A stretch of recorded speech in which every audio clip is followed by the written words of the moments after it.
Every day of the week, this textile factory on the outskirts of Colombo, the capital of Sri Lanka, produces 40,000 pairs of trousers. They're going to chain stores, mostly in Britain and the United States, and include many of the better-known fashion labels. This is the characteristic music of pioneering abstract artist Gillian Ayres. She's getting better as she gets older, and this draws on more recent works, including some which arrived direct from the artist's studio. Her works excited me through most of my adult life. So at last, a chance to meet the modest woman behind these immodest creations.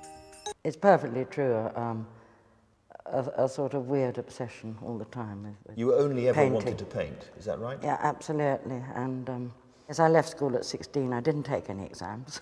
Matisse was a very important influence on you, I think, and the sheer sensual importance of pure colour. The trip itself was fraught with many problems, gear failures and bad weather, progressively deteriorating weather. In fact, it got worse and worse as the trip went on. I was on the home stretch of my journey and I was about 400 miles from Fremantle. I saw the cliffs of Dirk Hartog Island. There was a terrific bang, almost like an explosion. The wheel was loose and there was no response to the rudder, and I knew that something was wrong with the steering gear. With no steering, he was helpless. We struck the cliffs and the cliffs came through the side of the boat. Dirk Hartog Island is one of the most desolate places on Earth, and in the searing heat of the Australian summer, uninhabited. Peter Robson was completely alone.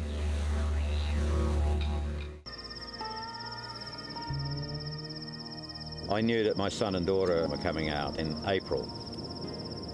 I was real keen to meet them. I mean, I haven't seen them for many, many years, and Anita, she was 3 years old. Yeah, that really was a motivator.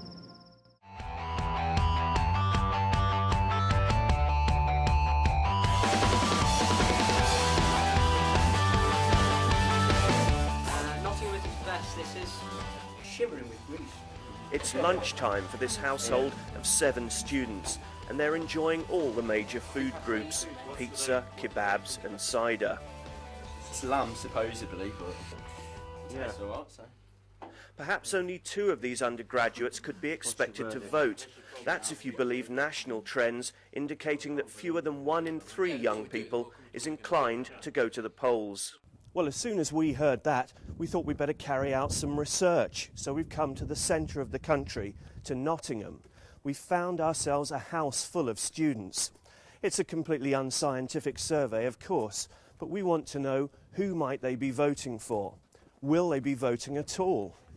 Our student house is home to undergraduates from Nottingham Trent University, all aged between 19 and 22. Tom and Andy are both economics students, both in their 2nd year. Yeah, I get on very well with Andy. He's he's a very personal chap. But their friendship doesn't preclude the occasional healthy ding-dong, in this case with inflatable boxing mittens. No students were hurt in the making of this film.